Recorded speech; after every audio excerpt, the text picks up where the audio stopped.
Alright, so we back on Rip and Go. We got Tyreek Jewell. It's the word. Out the Bronx. St. Francis on Tyreek Jewell. We back. We gonna get into this interview right here. This is one right here that is good for me because I know him for 10 years plus. So this is a good interview for me.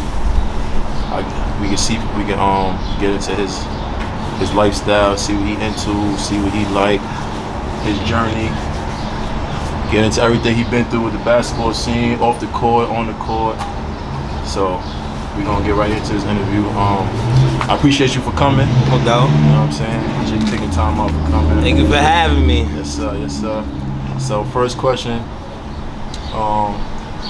you said you fresh out the Bronx. What part of the Bronx did you grow up in? Yeah. It's true. It varies from 167 area. I think they consider that the South Bronx. I lived over there for the most part. Then I moved out to like Castle Hill. I used to live in Derima, all types of areas in the Bronx. So you know, I wouldn't even like be able to pick one. Everything was different. Like every experience was different. But it's just I was in the Bronx. You know what I mean? But I was born in Brooklyn though, so you know. You told me that old camera. So you was born in Brooklyn, right? So you was. What part of Brooklyn was you? I was born in Gowanus. Gowanus, yeah, it's a little area in the Bronx. I was born in Brooklyn Hospital, but Gowanus is where my family was at. My grandmother still live over there to this day. Then my mom's moved uptown when I was 3 years old, so that's why I say I grew up in the Bronx. Okay. Yeah. Gotcha. So you don't really got no memories for real in Brooklyn, for real? Not really, besides his family and going back, you know, as you get older. Yeah. But for the most part, nah. Like even behind basketball, like everything started Manhattan and uptown in the Bronx. You know, so. For me, as far as my perspective of life. So, yeah. Alright, so you was raised in the Bronx, so how would you say like is the environment in the Bronx? Like your environment in the Bronx, like how was it growing up? Was it hard? Was it tough? Was it a lot of, did you see a lot of like drugs? Did you see a lot of bad influences? Did you see a lot of just anything, like any conflict, like how you feel, like how was it growing up in the Bronx? I mean, I saw a lot of distractions. Yeah. That's how I would quote it. Even to the point where, like, from a personal standpoint, like my crib got raided at one time behind, you know, the drugs and stuff like that. You know, that was a lifestyle I think like people in my family, you know, would like, you know, just selling drugs. And I feel like I'm not the only one that can relate to that, you know. So, but I witnessed it from that standpoint, and I wasn't the one, you know, selling it. It was just that was the way of living. People was, even in the crib that I was staying, they probably was behind. You know what I mean? Yeah. So, with that logic, yeah. With that being said, I've seen a lot from gangs and all that, but I was never the one to, you know, be involved in that because I always knew I wanted to play basketball. So. Yeah. What I look like being a gang member and trying to hoop, I don't feel like that. You know what I mean? That don't work out well. So I was always in the house, but for the most part, you know, you see a lot of gangs, drugs, different type of things. But it wasn't hard for me because I stayed out the way. Yeah. You know what I mean? I made it easier on myself by being out the way. I wasn't the one trying to be outside, trying to figure out where the parties was at. So I feel like that kind of worked out in my favor. That's good. Yeah, you gotta stay out the way, man. There's a lot going on outside, especially nowadays. Shit nasty. You know, so. You gotta hold yourself responsible and accountable for all that. Like, you know what I mean? So the same way things happen, you could be in the wrong place, right time. Yeah. You don't gotta go to every party you get invited to, you know what I'm saying? But if you wanna be out there, you're gonna see some shit. That's what it is, you know? Alright, so let's get into your basketball career, man. So first I wanna ask you, like what age did you start like hooping? Like what age did you start balling? What age you start hooping? Like I really started playing ball at 7 years old. Around that time I had my uncles Eric and Jermaine, shout out to them. But they were people I looked up to when it came to basketball. Mm-hmm. So like I used to go to the park and watch them hoop all the time. That always inspired me to get better.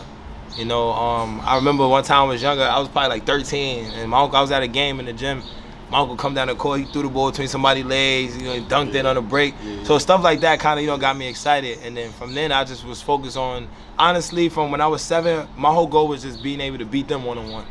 So that was my chase as far as me getting better, and I didn't realize it because I was just trying to compete with them as far as when it was time to play with them. But yeah, 7 years old when it got started for me. Got you.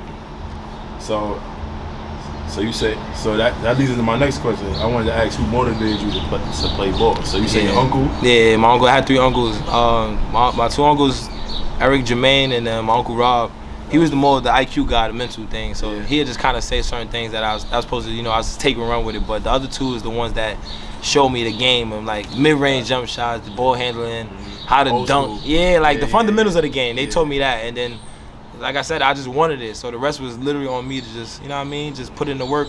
So y'all was heavy on the one-on-ones. Like what y'all was doing? Yeah, for the most part, it was always competitive. You know what I mean? Like they always talk trash. Even if we didn't play one-on-ones for the most part, it was always like one day, I'm gonna beat you. And then when we did play a one-on-one, obviously they got the upper hand because they won. But that was the measurement for me. Was like, nah, I'm gonna get you one day. Step your game up. Right, one day I'm gonna get you. And you know what I mean? So I think that was my inspiration into like how I got better without really realizing it. But just being a kid and just being competitive. Gotcha. Yeah. So we know you played ball. Was there any other sports that you played, you was interested in? I ain't gonna lie. Football, soccer. I wanted to play football. I was too skinny, bro. Like for me, nobody never told me I couldn't, honestly. But me personally, like I thought like somebody tackled me, it's over. Like when I was skinny, I'm still kind of no slim fit. But when I was like 15, 16, I didn't grow to my body yet. So like all I could do was jump. I was quick, you know what I mean? But I never got tackled before. So right. And so I ain't gonna lie, I kind of shied away from it. But as far as like playing like football in the street, growing up with your friends, football was a sport that I feel like I could have played if I would have pursued it. Yeah. So you ain't play nothing else? You ain't play like soccer? Everything was fun, like for fun. Cross. I did one day of a soccer like game at a camp. Yeah. Got a goal, never played again. He was good. You said good. No baseball. Baseball. So look, speaking about the Bronx, Spanish neighborhoods, a lot of Spanish neighborhoods in Bronx. Growing up, they used to have a little box on the wall in the street. And we used to play baseball in the street. So that's when I realized I could pitch and stuff. But my love was always basketball, bro. Gotcha. So I tried a lot. You tried. Dodgeball champion. That's not a sport, but Yeah. So you tried dibbling down, but basketball it was called. It was a calling. Something. It was just something about playing basketball. It was like it was nothing to think about. Like